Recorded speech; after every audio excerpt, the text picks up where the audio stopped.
আসবো পরের খবরে। হাইকোর্টের অলিন্দের সারা বছর আইনি লড়াই, নিত্যদিনের ব্যস্ততা। তার মধ্যে শনিবার ইডেনে ক্রিকেট ম্যাচে মুখোমুখি হয়েছিলেন কলকাতা হাইকোর্টের আইনজীবীরা। ক্রিকেট ম্যাচকে ঘিরে উৎসবের মেজাজ ইডেন জুড়ে।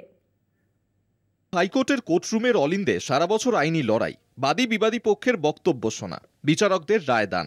এ তো রোজগারের ব্যস্ততা। তার মধ্যেও বিচারের অলিন্দের বাইরে শনিবার একটু অন্য মুডে পাওয়া গেল কলকাতা হাইকোর্টের বিচারক ও আইনজীবীদের। শনিবার ইডেনে হাইকোর্ট ক্লাবের উদ্যোগে ইডেনের 22 গজে ফেস্টিভ ক্রিকেট ম্যাচে মজে রইলেন কলকাতা হাইকোর্টের বিচারপতিরা।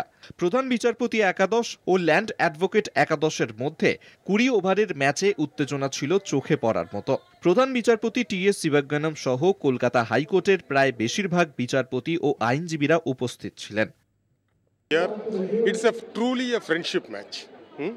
So every day we are meeting in court. Judges, we are sitting in the dais and the advocates are arguing. And this is truly a friendship match. This is the second match I have participated.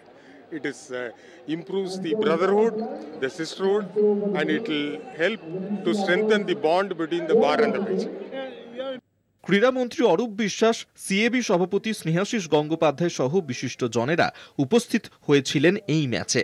এছাড়াও ইডেনের gallery আইনজীবীদের পরিবারের সদস্যদের আগ্রহ ছিল চোখে পড়ার মতো। Kolkata TV.